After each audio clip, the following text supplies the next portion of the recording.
ఈరోజు విజయ ఏకాదశి సందర్భంగా ఈ ఏకాదశి యొక్క మహత్యం గురించి తెలుసుకుందాం. అందరికీ నమస్కారం అండి. ఛానల్లోకి స్వాగతం. మన ఛానల్ మొదటిసారి చూస్తున్న వారు ఎవరైనా ఉంటే కనుక ఛానల్ను సబ్స్క్రైబ్ చేసుకుని వీడియోను పూర్తిగా చూసిన తర్వాత కామెంట్ సెక్షన్లో నమో వెంకటేశాయ అని టైప్ చేస్తారని ఆశిస్తున్నాం. యుధిష్ఠిర మహారాజు శ్రీకృష్ణ భగవానుడితో ఇలా అన్నాడు: ఓ వాసుదేవ, ఈ మాఘమాసం కృష్ణపక్షంలో వచ్చేటటువంటి ఏకాదశి మహత్యాన్ని వివరించమని కోరగా శ్రీకృష్ణ పరమాత్మ, ఓ యుధిష్ఠిర, ఈ మాఘమాసంలో వచ్చేటువంటి ఏకాదశి పేరు విజయ ఏకాదశి. ఈ ఏకాదశిని ఎవరైతే భక్తి శ్రద్ధలతో ఆచరిస్తారో వారిని విజయం వరిస్తుంది మరియు వారి పాపాలు కూడా తొలగిపోతాయి. ఒకానొకసారి నారద మహాముని బ్రహ్మదేవుని దగ్గరకు వెళ్ళి తనకి ఈ విజయ ఏకాదశి యొక్క విశిష్టతను తెలుపమని కోరెను. అప్పుడు బ్రహ్మ ఈ విధంగా చెప్పనారంభించెను: ఓ నారద మహాముని, ఇంతకుముందు ఎవ్వరికీ దీని వ్రత మహత్యం గురించి చెప్పలేదు. నువ్వు అడిగినావు కావున నీకు తెలియజేస్తాను, వినుము. ఈ ఏకాదశి వ్రతం అన్ని పాపాలను హరిస్తుంది. ఈ పేరులో చెప్పిన విధంగానే ఈ ఏకాదశి వ్రతం అన్ని విజయాలను చేకూరుస్తుంది. అందులో సందేహమే లేదు. శ్రీరామచంద్రుడు 14 సంవత్సరములు అరణ్యవాసం చేసినప్పుడు సీతా లక్ష్మణునితో కలిసి పంచవటిలో నివసించేవాడు.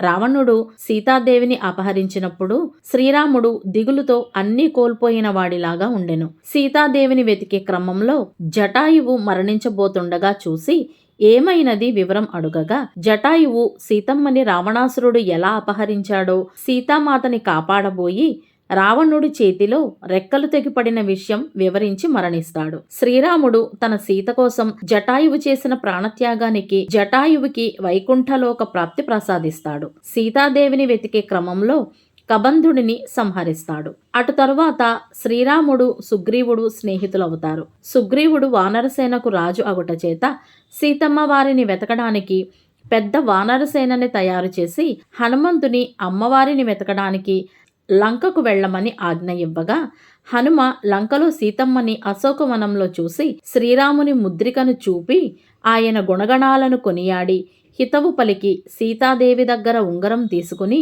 తిరిగి శ్రీరాముని వద్దకు వచ్చి వివరించెను. శ్రీరాముడు సుగ్రీవుని సహాయముతో లంకా నగరానికి చేరుకునే సముద్రానికి చేరుకొని ఆ సముద్రాన్ని దాటడం అంత సులువు కాదని గ్రహించి లక్ష్మణునితో ఇలా అన్నాడు: ఓ సుమిత్రకుమార, ఈ సముద్రుని దాటడం అంత సులువు కాదే. ఇప్పుడు మనం ఏం చేయవలెను? అందరిలోకి మంచివాడివైన శ్రీరామ, బలదలభ్య అనే ఒక గొప్ప ఋషి ఇక్కడికి దగ్గరలోనే ఉన్నారు. ఆ ఉత్తముడిని అడిగి మన కర్తవ్యం ఏమిటో కనుక్కుందాం.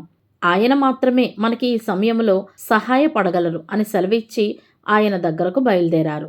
జలదలభ్య ఋషిని చేరుతూనే నమస్కరించి కుశలములు అడిగి వారు వచ్చిన పనిని వివరించారు. అప్పుడు ఆయన, శ్రీరామ, నేను నీకు ఒక ఉపవాస దీక్షను వివరిస్తాను, శ్రద్ధగా వినుము. దీన్ని ఆచరించడం ద్వారా నీకు తప్పకుండా విజయం లభిస్తుంది.